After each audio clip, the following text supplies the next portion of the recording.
अस्सलाम वालेकुम dear student. आज की इस वीडियो के अंदर हम क्वेश्चन करेंगे बेटा। क्लास सेकंड ईयर के अंदर एक आता है पैसेज, उर्दू से आपने इंग्लिश के अंदर उसकी ट्रांसलेशन करनी होती है। और आज हम पैसेज करेंगे 10 जो है वो 7। लेट स्टार्ट, शुरू करते हैं। India by violating the treaties of water with Pakistan has built many dams on all the large big rivers of Pakistan. Hindustan ने पाकिस्तान के साथ पानी के मुहादों की खिलाफ वर्जी करते हुए पाकिस्तान के तमाम बड़े दरियाओं पर कई डैम बना दिए हैं।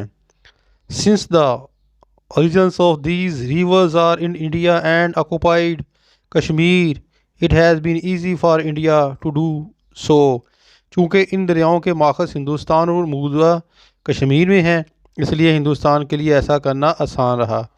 No our rivers are looking dry, अब हमारे दरिया खुश्क जो है वो नज़र आ रहे हैं। डैम इम्प्टी, डैम खाली, एंड फील्ड्स और खेत विदाउट क्रॉप, फसलों के, एंड द ग्रीन पंजाब और सब्ज़ पंजाब विल बिकम थर एंड चोलिस्तान, और जो सब जो पंजाब है वो बन जाएगा थर और चोलिस्तान। ओवर रूलर्स, हमारे rulers, have done politics on Kalabagh dam, हमारे जो हुक्मरान हैं कालाबाग डैम पर सियासत जो है वो की।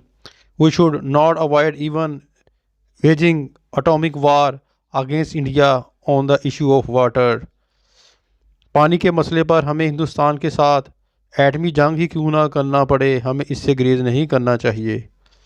ये तो था बेटा आज का जो है वो पैसेज जो मैंने आपको करवा दिया है। साथ साथ करते जाएं ताकि आपकी तैयारी अच्छे तरीके से हो जाए। अपनी दुआ में याद रखिएगा। फ़ी मानिल्लाह। अस्सलाम वालेकुम।